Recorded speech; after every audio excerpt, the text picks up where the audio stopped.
지난 시간에 헤스론의 셋째 아들 갈렙의 후손들의 족보를 살펴봤습니다.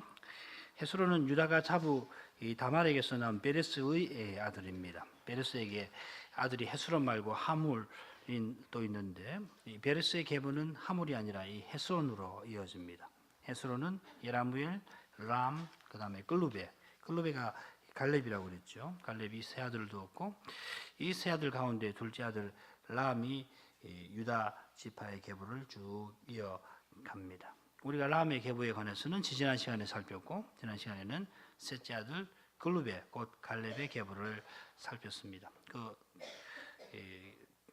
유다 지파의 족보 도표에 보면은 굵은 글씨로 이탈릭으로 눕혀서 쓴 부분이죠. 오늘은 4번과 4번 밑줄 친 것, 그리고 3번 밑줄 친 부분까지 아마 다룰 수 있을 겁니다. 우리는 셋째 단락, 곧 갈렙의 후손들에 관한 단락에서 세 가지 주제를 살폈습니다. 첫째로 갈렙이 아수바와 필시그의 시녀였을 여리옷에게서 에셀과 소박과 아르돈을 얻었고, 아수바가 죽은 후에 에브라다에게 장가를 들어서 후를 얻었는데, 이 후르의 계보에서 성막 제작을 맡은 부살렐이 나왔습니다.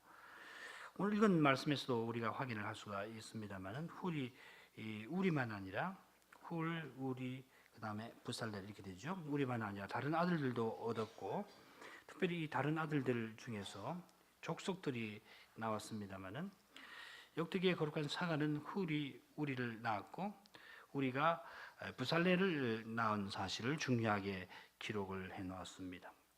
외형적으로는 우리의 가문이 다른 형제들의 가문에 비해 초라하였어도 이스라엘 종교 국가 생활의 중심인 성막을 제작하는 일에 귀 쓰임받은 부살렐을 배출하였습니다.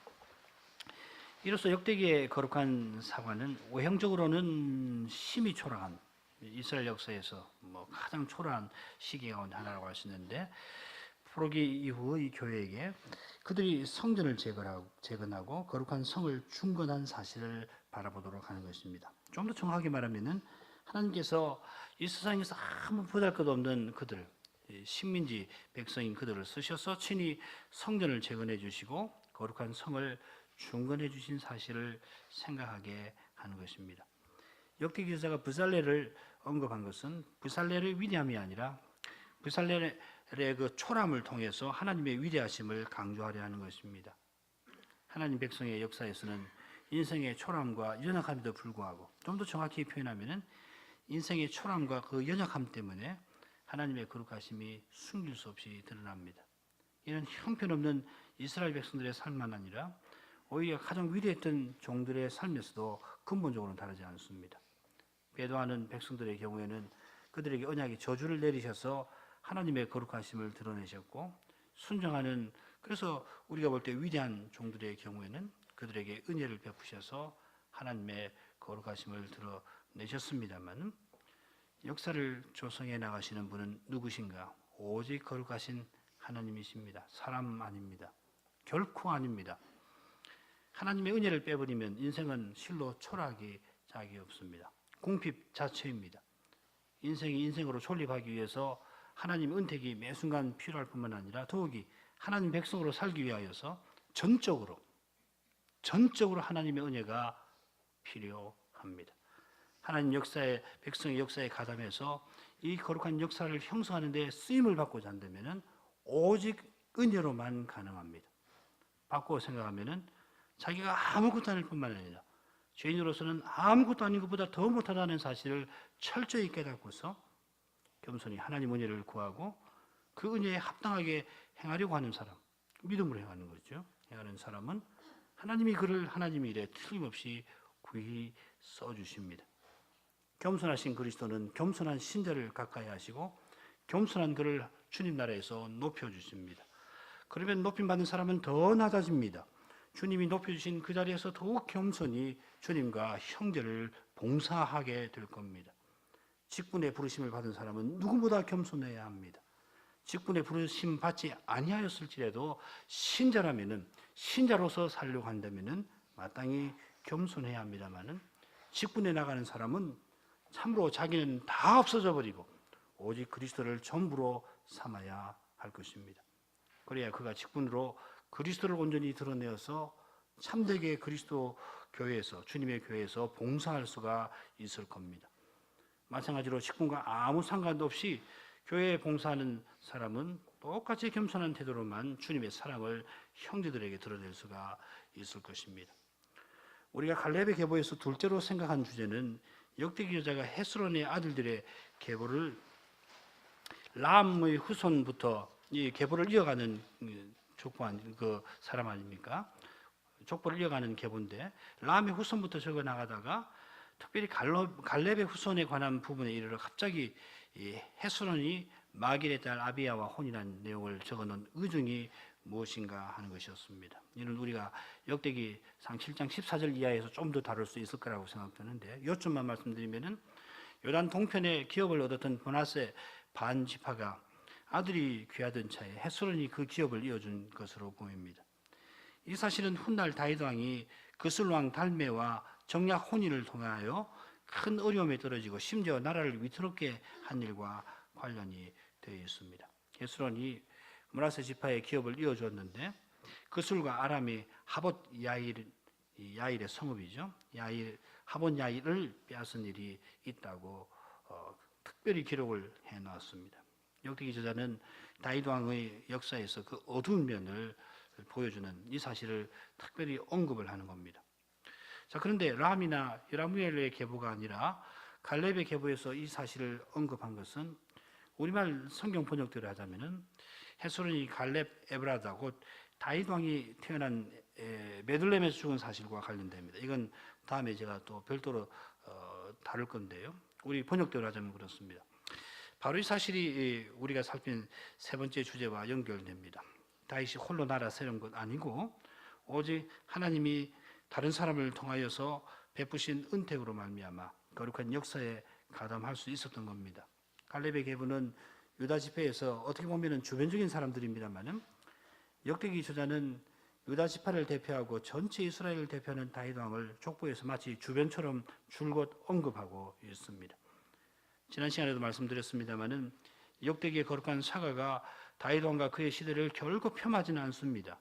거룩한 저자로서 그는 누구보다도 그 시대의 의미를 잘 알고 있을 겁니다. 그럼에도 그가 족보에서 마치 다윗 왕을 이처럼 주변적인 것으로 언급하는 것은 오직 역사를 친히 조성해 나가시는 이가 하나님이신 사실을 교훈하려 하는 것입니다. 다윗이 아니라 다윗보다 더 위대한 인물이라도 그 위대한 인물 전부라도 아무것도 아니고 오직 하나님께서만 전부이십니다. 사람을 자랑하고 사람을 의지하는 것은 불신앙이고 죄입니다. 사람을 자랑하는 사람은 실망할 일밖에 없을 거고 사람을 의지하는 사람은 낙심할 일밖에 남지 않을 겁니다. 우리 주님을 제쳐놓고 우리 교회를 자랑하면 교만하여 낮아질 일만 남을 것입니다. 우리를 여기까지 인도하시는 주님보다 우리가 이만큼 이루었다, 인도를 받았는데 받았다는 그 사실을 우리가 이룬 것처럼 생각하고서 거기다가 마음을 빼앗기면은 길 잃는 상태로 이미 접어들었다고 생각을 해야 할 것입니다. 주님이 우리를 쓰셔서 행하신 일에서 주님은 어디로 다 가버리시고 우리 업적만 남는다면은 그걸 이룬 사람만 남는다면은 우리는 실패할 일밖에 남지가 않을 겁니다. 교회에서만 아닙니다. 가정에서도 마찬가지입니다. 자식이나 부모를 자랑하면 자랑하던 그 사람의 죄를 보고서 크게 절망할 겁니다. 부모나 자식을 의지하면은 실로 연약한 인생의 모습을 의지하던 그 사람에게서 보고서는 크게 낙심하게 될 겁니다. 부모나 자식을 의지할 마음을 가지게 된 그 이유도 사실은 하나님이 부모나 자식에게 주신 선한 것 때문이고 하나님께서 은혜 주신 사실 때문입니다. 은혜 주시는 하나님, 선한 것을 주시는 그 선하신 하나님을 항상 바라봐야 하나님을 의지해야 하고 하나님 안에서 자랑해야 합니다. 그러므로 우리가 하나님의 모든 말씀에서 그리스도를 배워야 하겠습니다. 우리가 그리스도를 의지하고 그리스도를 자랑해야 하기 때문에 그렇습니다. 그리스도를 자랑하는 사람은 실망하는 법이 없을 것이고 그리스도를 의지하는 사람이 낙심하는 일은 없을 겁니다. 그런 사람으로서 가장 낙심되는 그때에도 그리스도 안에서 참된 능력이 있다는 것을 맛볼 수가 있을 거고 사람이 자기를 미워할 수밖에 없는 자기를 증오하게 되는 그러한 때에도 그러나 그리스도를 바라볼 때 그분 안에 그 미운 스스로도 지워버리고 싶은 자기의 영광스럽고 아름다운 미래가 주님 안에 있다는 것을 발견할 수가 있을 것입니다. 자, 그러면 오늘은 계속해서 여라무엘 후손에 관한 족보를 간단히 살피겠습니다.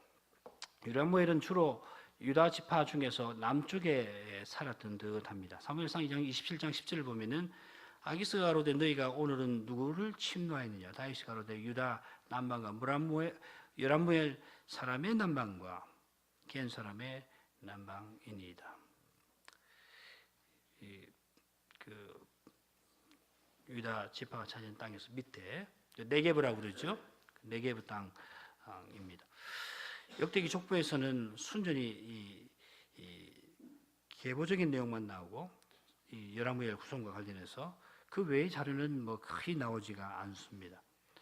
아마 이스라엘 백성들로서는 이 계보에 나오는 인물들과 관련해서 잘 알고 있는 내용들이 혹 있을는지 모르겠습니다만은 그러나 우리로서는 다른 성경에서 도움을 받을 만한 자료가 거의 없습니다. 어떤 의미에서 우리가 특별히 생각할 주제들이 없다고 말할 수 있을 그런 정도입니다. 한 가지 우리가 이 2장 25절부터 33절에서 관련해서 우리가 생각할 수 있는 것은 역대기 2장 25절부터 33절까지 하고 이어서 나오는 역대기상 2장 34절부터 31절이 똑같이 여라무엘에 관해서 다루고 있어도 두 부분으로 구분해 볼 수 있는 근거가 33절에 나온다는 것입니다. 요나단의 아들은 벨렉과 사사라. 여라무엘의 자손은 이러하며 이 쭉 여라무엘의 자손을 계보를 기술해 나가다가 33절 끝에 와서 여라무엘의 자손은 이러하니라 하고서 성경 저자는 단락을 맺어버립니다. 그 이유도 이제 여라무엘 후손들 이야기인데 여기서 중간에 여라무엘 자손은 이러하다고 단락을 그어버립니다. 이는 그 다음에 나오는 내용과 앞에 나오는 그 내용을 의도적으로 구분하는 것이죠. 그렇게 구분한 의도가 무엇인가? 우리가 자연히 살피지 않을 수가 없을 겁니다.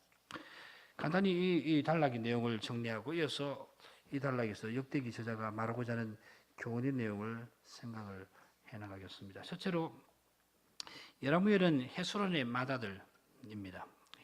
히브리 말로는 버거르라고 하는데 에르가 유다의 맏아들이라는 표현이 앞에서 나오지 않았습니까? 마찬가지로 여라무엘은 헤스론의 맏아들이라 하고서 이렇게 특별히 언급을 해 놓았습니다. 그 내용을 이게 1, 2, 3, 4, 5, 6, 7은 이 대수라고 생각하시면 됩니다. 대수를 구분하기 위해서 제가 의도적으로 본문을 이렇게 나눴습니다. 여라무엘이 무명의 아내에게서 맏아들 람, 브나, 오렌, 오셈, 아히야를 얻었고 아다에게서 오남을 얻습니다. 그 다음 때인데 여라무엘의 맏아들 람은 마스, 야민, 에게를 낳고 오남은 삼메와 야다를 낳았습니다. 이번에 이제 오남 아들 삼메 이야기가 나오는데 삼메는 나답과 아비수를 낳고 아비수는 아비하일이라는 아내에게서 아반과 몰릿을 얻었고 나답은 셀렛과 아빠임을 낳았습니다. 셀렛은 아들 없이 죽고 아빠임의 아들은 이시, 그리고 이시의 아들은 세산이고 세산의 아들은 알레입니다. 그 다음에 이제 삼메의 동생이 있는데 야다는 예델과 요다를 낳았고 예델은 아들 없이 죽었고 그 다음에 요나단은 벨렉과 사사를 아들로 두었다. 이렇게 계보가 이렇게 정리가 됩니다. 여라무엘의 맏아들인 람은 직계 아들로만 언급이 되어 있고 오남의 두 아들 삼메와 야다의 후손들이 좀 더 길게 언급이 되어 있죠. 좀 더 정확히 말하면은 삼메의 계보가 가장 길게 언급되어 있는데 사실 그 보충 단락, 그 다음 단락이죠. 2장 34절부터 41절에 이 계보가 계속해서 이어질 겁니다. 우리가 앞서 이 단락에 나오는 인물들에 관해서 다른 성경에서 특별한 정보를 얻을 수가 없다는 점을 생각했고 그래서 어떤 의미에서 어떤 주제도 여기서는 생각할 수 없을 정도라고 평가하게 되었습니다. 그러나 이걸 돌려서 생각하면은 왜 역대기 저자가 이런 식으로 족보를 기록해 놓았는가 우리가 생각을 해볼 필요가 있겠습니다. 역대기 저자는 여라무엘이 맏아들이라는 표현을 굳이 사용하면서 특별한 내용 없이 그 후손들의 이름을 쭉 기록해 나가는데, 그런데 재미있게도 흥미롭게도 이 여라무엘의 계보를 전체 유다 지파의 중심에다가 놓아 두었습니다. 역대기 저자는 여라무엘이 맏아들이어도 특별히 언급할 것이 없는 가문이어서, 따라서 이 족보를 구성할 때 주변부에다가 놓을 수가 있고, 여라무엘이 심지어 맏아들이라고 하는 것을 굳이 언급하지 않을 수도 있습니다. 우리가 그런 기술 방법을 이미 역대기 1장에서 여러 번 확인한 바가 있습니다. 그런데 여기는 오히려 정반대로 기록해 나왔습니다. 분명한 것은 역대기의 저자가 유다 지파의 중심을 다윗을 배출한 라함의 계보에 두지 않고 헤스론의 장자인 여라무엘의 계보에 둠으로써 이 계시를 받는 교회, 당대 교회가 다윗과 같은 인물에 대한 기대를, 사람에 대한 기대를 갖지 아니하게 하려는 듯합니다. 그렇다고 여라무엘 계보를 라함의 계보보다 높이려고 하는 건 아니에요. 그보다는 당대 교회나 후대의 교회들이 거룩한 백성의 역사를 이루어 나가야 할 때에 한낱 사람을 의지하는 마음을 갖지 않도록 하려는 것 같습니다. 혹시는 하나님께서 원하신다면은 평범한 사람이라도, 보잘것없는 사람이라도 사람 보기에 그 원하시는 일에 얼마든지 쓰셔서 바라시는 결과를 내놓으실 수가 있다는 것을 보여주려고 하는지도 모르겠습니다. 사람의 눈으로는, 사람 눈 볼 때는 잘 모를 수가 있습니다만, 그러나 하나님께서는 얼마든지 그런 평범한 사람들을 귀하게 쓰실 수 있습니다. 물론 하나님께서 어떤 사람을 쓰실 때는 언제나 그의 믿음을 통해서 하시는 겁니다. 가령 자기 생활비 전부 그 두 렙돈을 헌상한 과부를 한번 보십시오. 주님께서만 그분의 믿음을 잘 보시고 그분의 위대한 헌상을 다 알아주셨지, 그때 누가 그 여인을 알아주었겠습니까? 심지어 주님의 교훈을 받은 제자들이라도 그때 그 내용을 충분히 다 알았겠습니까? 사도들은 주님의 평가를 아마 틀림없이 신기하게 생각하고 이 세상 평가와 전혀 다른 점을 놀라워했을 것입니다만은, 그럴지라도 그 여인의 헌상이 주님의 손에서, 하나님의 손에서 어떻게 귀하게 쓰였는지는 알 수가 없을 겁니다. 그건 사람의 눈에 포착될 수 없는 일종의 믿음의 신비한 면이어서 후대의 우리라도 그 내용을 여전히 알 수 없습니다. 도무지 알 길이 없어요. 주님의 교회가 그렇게 서나가는 길에 이런 일이 얼마나 많겠습니까? 우리 사람들의 눈은 직분자들을 주목하기 쉽고 주님의 일을 직접적으로 행하는 사람들의 활동을 세심하게 살핍니다만은, 그러나 주님의 일이 이루어지는 데에 직분자만 아니라 수많은 교인들의 자발적인 봉사가 늘 필요한 것입니다. 성숙한 교회라면은 이런 자발적인 봉사를 귀하게 여겨야 마땅할 것이고, 이런 자발적인 이 봉사가 활발한, 믿음으로 자기를 다 들여서 주님의 일에 봉사하는 그런 봉사가 활발한 교회가 과연 성숙한 교회라 할 것입니다. 교회에서는 특별히 여성들의 숨은 봉사들을 늘 소중히 여기고 감사해야 할 것입니다. 마찬가지로 우리 교회가 이날에도 이만큼 서나가기까지 골방에서 교회를 위해서 기도하는 교인들의 기도가 얼마나 중요합니까? 그처럼 내가 오늘 이만큼 근사하기까지 은밀한 곳에서 나를 위하여 기도하는 분들의 기도가 있다는 것을 우리는 잊어서는 안 될 겁니다.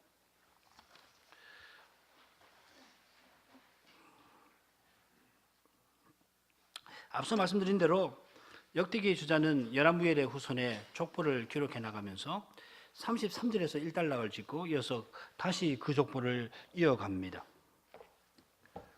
이건 처음에 말씀드렸습니다만 족보를 보충하는 것이죠. 여라무엘이 아다라는 아내에게서 얻은 오남의 두 아들 삼매와 야다 중에서 삼매의 계보가 쭉 이어져 가는데, 앞단락에서는 삼매, 나답, 아빠임, 이시, 세산까지 그렇게 족보를 기록해 나왔고, 이 단락부터는 세산부터 기록을 해 나갑니다. 34절부터 41절까지인데 이건 한번 같이 읽어볼까요? 제가 짝수절 여러분 홀수를 읽어주십시오. 세산은 아들이었고 딸뿐이라 그에게 야르하라 하는 애굽 종이 있는 거로,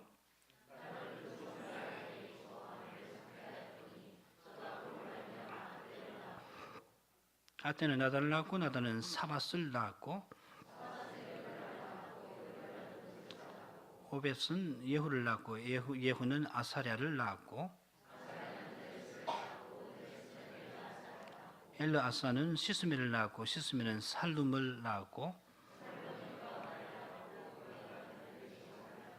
예, 이 족보도 압달락의 족보와 마찬가지로 우리가 알지 못하는 그런 인명들로 이어지고 있습니다. 여기서 그러나 우리가 두 가지는 눈여겨볼 만한 내용이 있습니다. 첫째는 이시의 아들인 세사는 아들이 없고 딸뿐이어서 야르하라고 하는 애굽 종에게 그 딸을 아내로 주어 자기 가문을 잇게 합니다. 창세기 15장을 보면 여호와께서 아브라함에게 나타나셔서 아브라함아 두려워하지 마라. 나는 너의 동패요 내 직업이 큰 상급이니라. 이렇게 말씀을 해주시니까 아브라함이 네게 무엇을 주시려 하시나이까. 내 상속자는 다메섹 엘리에셀입니다. 이렇게 대답하는 장면 나오죠.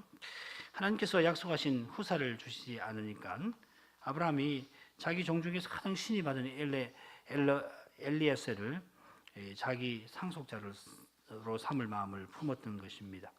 세산도 그와 비슷하게 하려 한 것입니다. 그런데 31절에 보면은 세산에게 알리라고 하는 아들이 하나가 있다고 되어 있죠. 그런데 아마 일찍 죽었는지 세산의 계보를 적어 나갈 때는 세산에게 아들이 없고 딸만 있었다고 이렇게 기록을 해놨습니다. 아마 일찍 죽은 것 아닌가 생각이 됩니다. 그런데 민수기에 보면은 하나님께서 이스라엘에서 이런 일이 있을 때 어떻게 해야 한다고 지시한 내용이 민수기 36장에 나옵니다. 좀 길지만은 같이 이어드리죠. 제가 홀수절 여러분 짝수절 읽어주시기 바랍니다. 요셉 자손의 자손 중 므낫세 손자 마길의 아들 길라 자손 가족의 두령들이 나와 모세와 이스라엘 자손의 두령된 족장들 앞에 말하여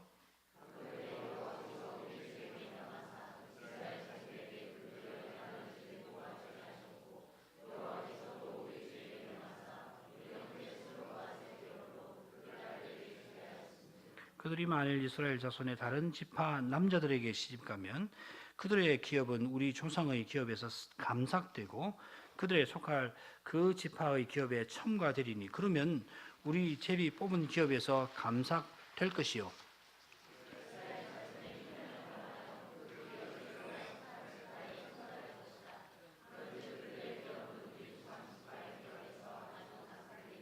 모세가 여호와의 말씀으로 이스라엘에게 명하여 가로되 요셉 자손 지파의 말이 옳도다.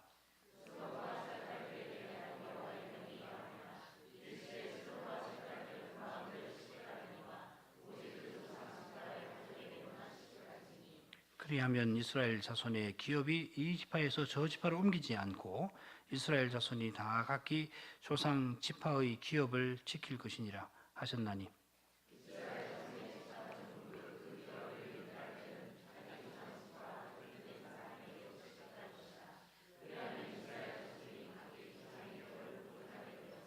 그 기업으로 이 지파에서 저 지파로 옮기게 하지 아니하고 이스라엘 자손 지파가 각각 자기 기업을 지키리라.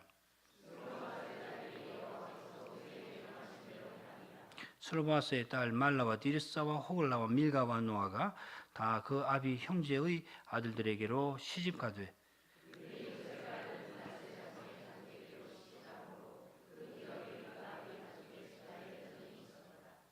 슬로바스의 딸들이 얻은 기업의 문제 때문에 결국 슬로바스의 기업 문제인데 그들이 자기 지파 사람들에게 혼인하도록 한 겁니다. 이 슬로바 딸들의 기업과 관련된 문제는 이 민수기 27장에 나오죠.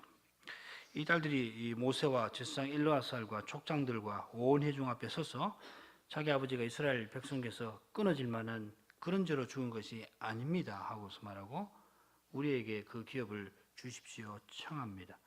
모세가 그 사연을 여호와께 아뢰니까 여호와께서 이렇게 대답을 해주십니다. 여호와께서 모세에게 일러 가라사대 슬로바스의 딸들의 말이 옳으니 너는 반드시 그들의 아비의 형제 중에서 그들에게 기업을 주어 얻게 하되 그 아비의 기업으로 그들에게 돌릴지니라. 너는 이스라엘 자손에게 구하여 이르기를 사람이 죽고 아들이 없거든 그 기업을 그 딸에게 돌릴 것이요 딸도 없거든 그 기업을 그 형제에게 줄 것이요 형제도 없거든 그 기업을 그 아비의 형제에게 줄 것이요 그 아비의 형제도 없거든 그 기업을 가장 가까운 친족에게 주어 얻게 할지니라 하고 나 여호와가 너 모세에게 명한 대로 이스라엘 자손에게 판결의 율례가 되게 할지니라. 자, 이 일은 무엇보다도 이 슬로바스의 딸들이 참 믿음이 있는 여인들이라는 것을 잘 보여줍니다. 우리가 뭐 이 주제를 다루는 거 아니니까 요점만 말한다면 훗날 아합 시대에 나봇이 기업으로 받은 포돈 때문에 목숨 잃은 일이 있지 않았습니까? 나봇과 같은 그런 신앙을 이 여인들이 나타낸 겁니다. 27장 4절 같이 한번 읽어보죠. 어찌하여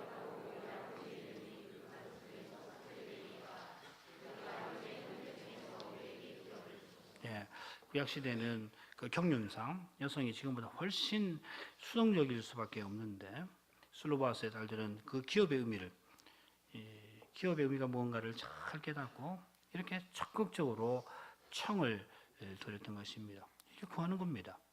하나님께 이렇게 기도하는 거예요. 그런데 슬로바스의 딸들이 기업을 얻은 것은 좋은데 그러면 그들이 시집을 가게 될 경우에는 그들이 받은 기업이 남편의 지파에 기속되는 문제가 발생합니다. 지금 므낫세 사람들이 요셉 지파 사람 므낫세 사람들이 그 문제를 제기를 하고 있습니다.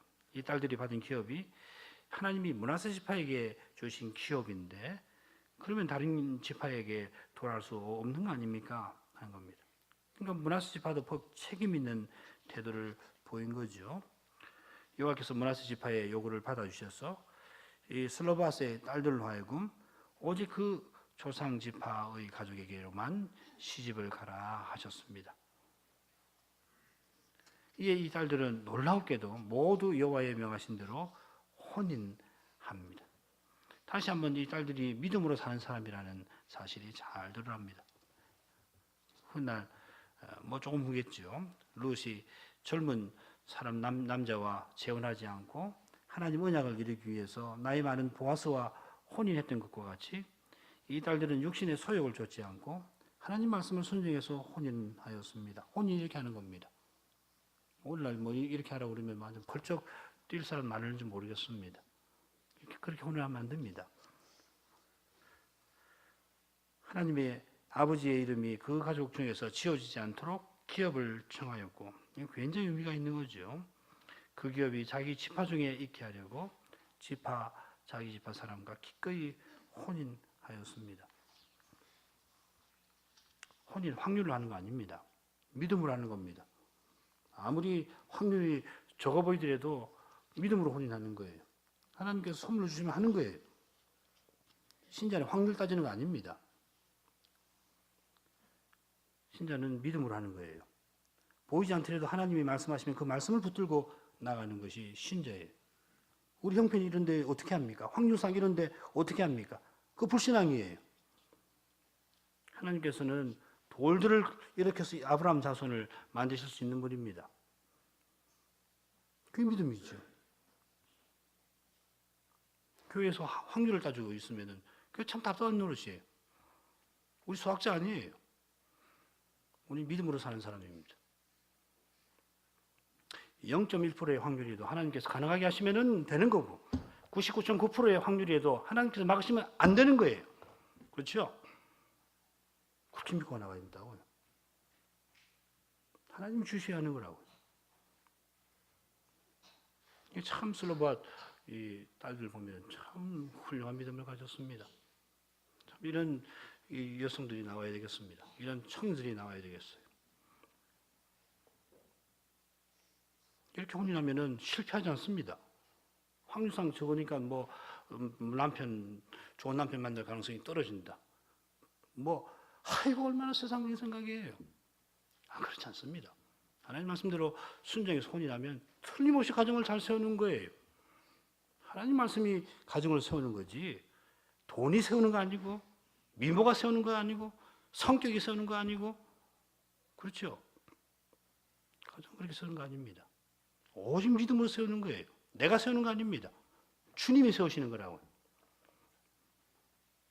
이런 믿음을 배워야 하겠습니다. 자, 이런 이 율례를 고려하면은 세산이 자기 딸을 애굽 사람의 종과 혼인하게 하고 두 사람이 낳은 앗대를 자기 상속자로 삼은 겁니다. 애굽 사람 야로하는 세산과 어떤 법적 관계를 맺었는가 우리가 잘 알 수가 없습니다만은 앗대가 세산의 기업을 있게 되었습니다.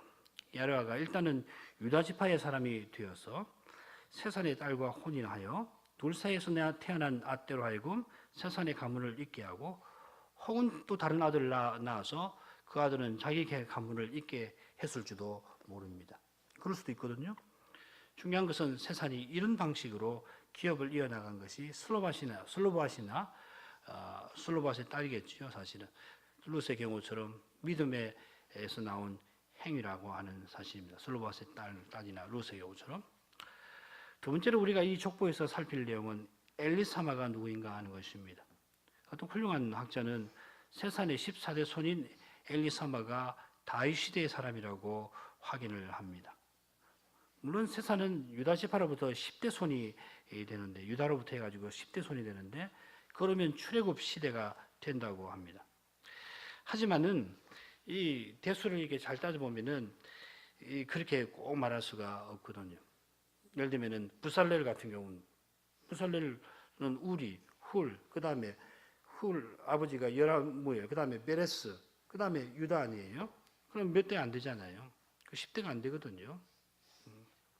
그러니까 유다, 베레스, 물론 이제 베레스는 좀 나이 들어서 했다 치더라도 베레스, 그 다음에 헤스론, 유라무에, 그 다음에 훌, 우리 이렇게 하더라도 꼭 10대쯤에 출애굽을 했다, 그렇게 단정할 수가 없거든요. 그러니까 우리가 엘리사마가 다윗 시대 사람인가 혹은 그보다 훨씬 이후 사람인가 잘 알 수가 없습니다. 어떤 학자는 여호야김 시대의 서기관이라고도 합니다. 그러면 이스라엘 멸망했을 그때 사람 아닙니까? 심지어 역대기 저자의 시대에 살던 사람이라고도 합니다. 그러니까 그런 것은 우리가 다 알 수 없는 노릇이고, 그보다는 우리가 이 족보에서 열거되는 그 대수를 눈여겨볼 필요가 있을는지 모르겠습니다. 세산의 계보는 모두 16대로서 이 단일 계보로서는 다윗 계보, 레위 계보, 사울의 계보 다음으로 깁니다. 바꿔 말하면 왕의 계보, 그 다음에 레위인의 계보 제외하고는 이 세산의 계보가 가장 깁니다. 여라무엘 족보를 보충하는 이 단락에서 생각해 볼 만한 경우는 앞단락에서 살핀 것으로 대신해도 되겠습니다. 이렇게 대수가 길다는 것은 어떤 의미인가? 우리 아까 생각한 그것과 비슷하다 이 말입니다. 자, 그 다음으로 갈렙 후손들 보충하는 내용으로 가보죠. 다음으로 갈렙 후손들의 족보에서 보충되는 부분인데요. 이 부분은 크게 둘로 나눌 수 있습니다. 42절부터 50절 상반절까지 갈렙의 계보가 나오고, 그 다음에 50절 하반절부터 55절까지가 훌의 계보입니다. 전반부는 헤스론의 셋째 아들 갈렙의 계보가 나오고, 후반부는 갈렙이 에브라다의 아들, 에브라다와 낳은 맏아들 훌의 계보가 나옵니다. 이 두 부분이 50절에서 나눠지는데 우리말 번역이 조금 애매하게 되어 있어서 조금 그 점을 말씀을 좀 드리겠습니다. 우리말은 이렇게 되어 있습니다. 갈렙의 자손 곧 에브라다의 맏아들 훌의 아들은 이라니 기럇 여아림의 아들 아비 수발과 이렇게 되어 있습니다. 갈렙의 자손 곧 훌의 아들은 이라하다 이렇게 되어 있는데, 다음과 같이 보시는 게 좋습니다. 갈렙의 자손은 이러하였더라. 그리고 에브라다의 맏아들 훌의 아들은 기럇 여아림의 아들 수발과 이렇게 해서 끊어놓는 것이 좋습니다. 엘레에서 이들은 갈렙의 자손들이라 분에 이렇게 나올 겁니다. 자, 이상 혹은 이상이 이 갈렙의 자손들이더라 이렇게 할 수가 있습니다. 이렇게 보면 42절부터 49절까지가 갈렙의 계보이고요. 그 다음에 역대기 저자는 50절 하반절에서 한 단락을 끊어버리고 50절 전반절에서 한 단락을 끊어버리고 50절 하반절부터 훌의 계보를 써나갑니다.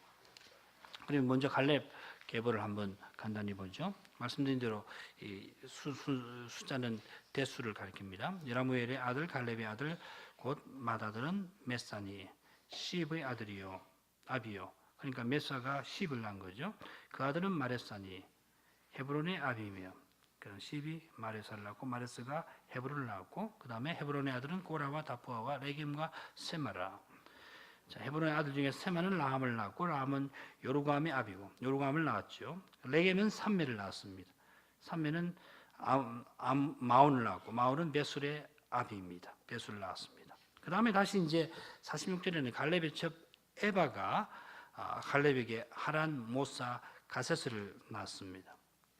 하란은 또 가세스를 낳았습니다. 이름이 같죠. 그 다음에 야대의 아들은 레겜과 요단과 게산과 벨렉과 에바와 사압이며, 이게 좀 모호한 고리가 없죠, 그죠? 고리가 없습니다.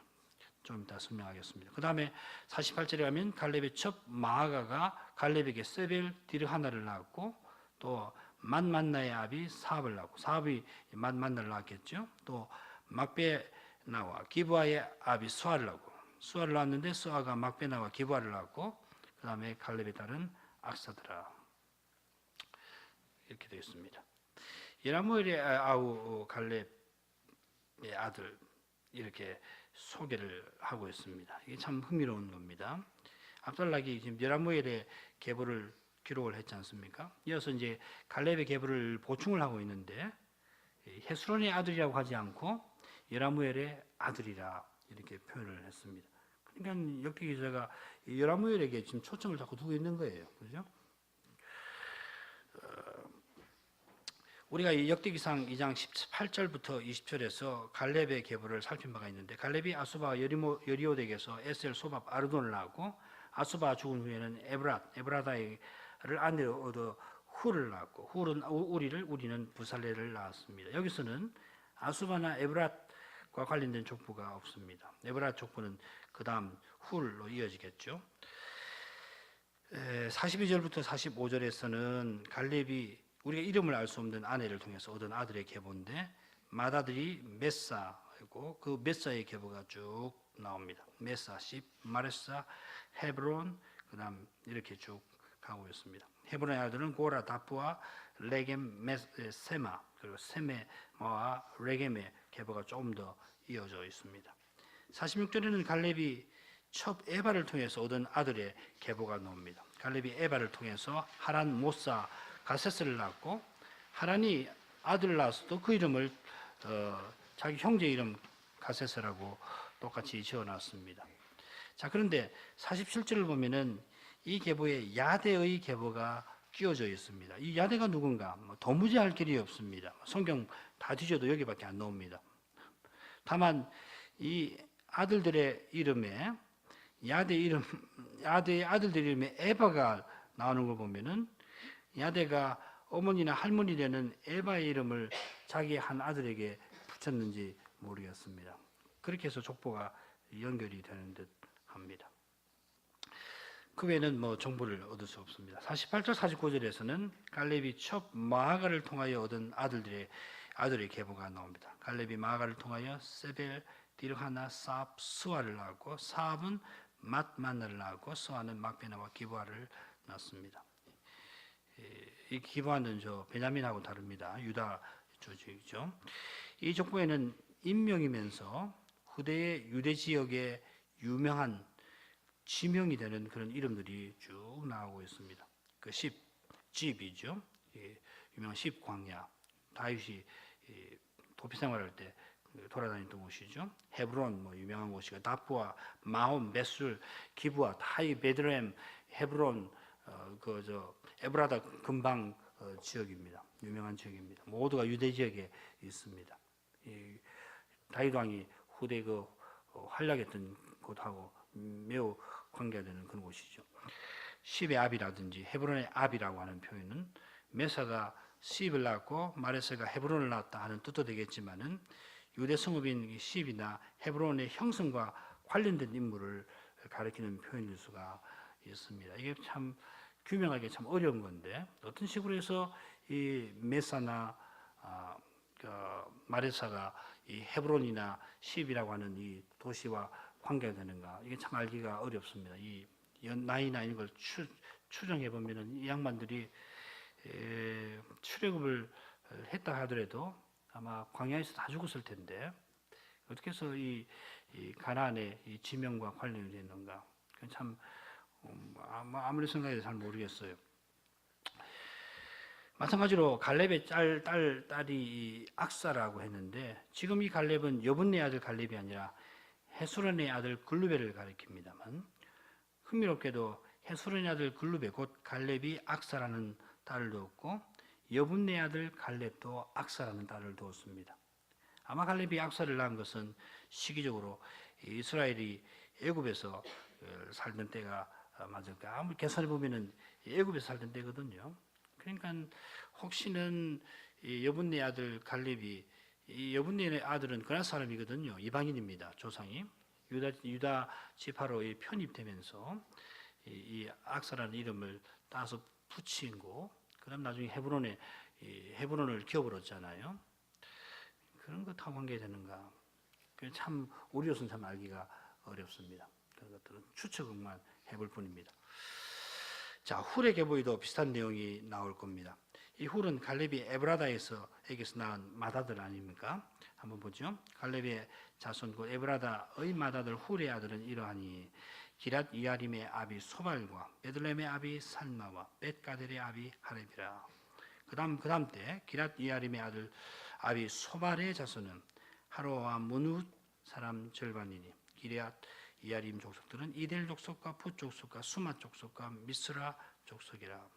이들로 말미암아 또 소라와 에스타올 두 족속이 나왔으며 그 다음에 훌의 다른 아들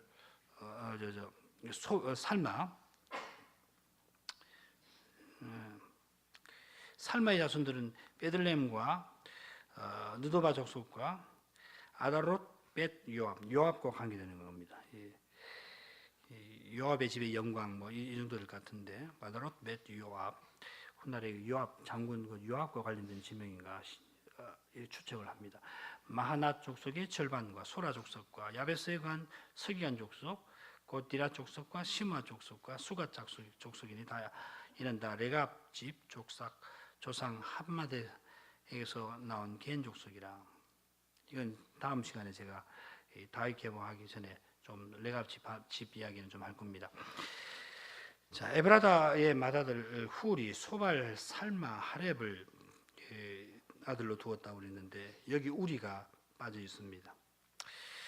여기서 주목할 만한 표현은 소발을 기랏 이아림의 아비라 했고 살마를 베들레헴의 아비, 그다음에 하렙을 벳가델의 아비라고 표현했습니다. 마찬가지로 소발의 자손이 하로에와 문후의 절반이라 했고, 그다음 기랏 이아림 족속들은 이델 족속, 붓 족속, 수맛 족속, 미스라 족속, 이들로부터 소라 족속, 에스다올 족속들이 나왔다 했습니다. 우리가 이 계보의 자세하고 정확한 내용을 알 수가 없습니다만 분명한 것은 훌의 자손 중에서 이 중요한 유다 성읍의 건설과 관련된 인물들이 배출되었다는 사실입니다. 소발이 기럇 여아림의 아비라고 했는데 소발이 어떻게 이 기럇 여아림 건설과 관련되는가 우리가 참 알기는 어렵습니다. 소발의 아비가 훌이고 훌의 아비가 갈렙이고 갈렙의 아비가 헤스론인데 훌의 손자 우리의 아들 부살렐이 출애굽 이후에 성막 제작하는 일에 크게 쓰임을 받지 않습니까? 그러면 대수를 따져보면은 소발이 부살렐의 백부나 숙부가 될 것 같은데 그런 그가 출애굽할 때 함께 나왔는가? 아마 아주 노년에 나왔을 것 같은데 굉장히 나이 많아서 나왔을 것 같은데 그럴지라도 틀림없이 광야 제1세대로 이 가나안에 들어갈 수가 없거든요. 사람들은 광야에 다 죽은 사람들이거든요. 설령 나왔더라도. 근데 기럇 여아림은 가나안 유다 지파의 땅에 있는데 어떻게 소발이 기럇 여아림의 아비라고 지식되니까 우리는 그건 잘 알 수가 없습니다.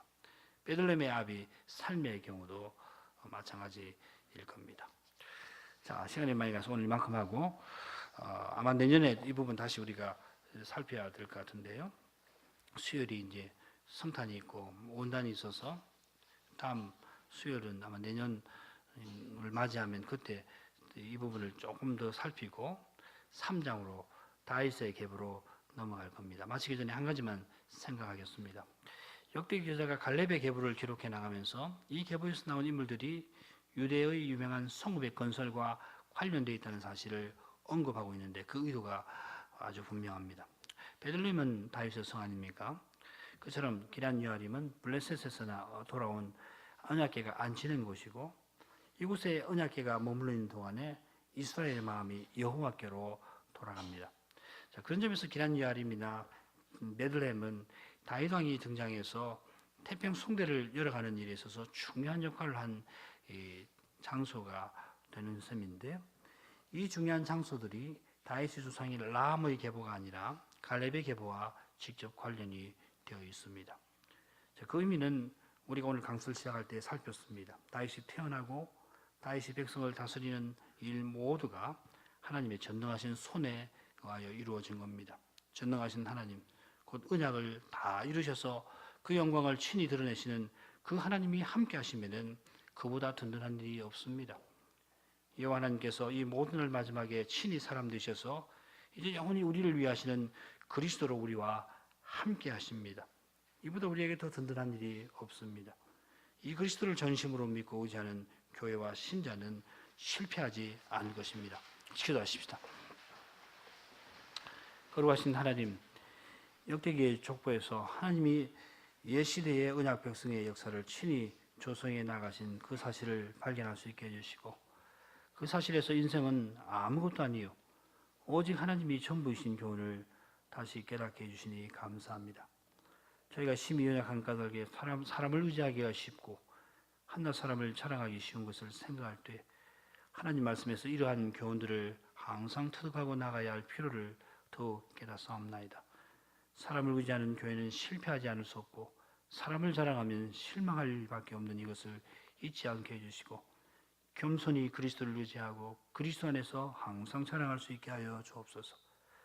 그리함으로 저희가 그리스도의 몸답게 더욱 서나갈 수 있게 해주시고, 하나님이 거하시는 성전답게 하나님의 그 영광이 저희에게서 늘 비칠 수 있게 해 주옵소서.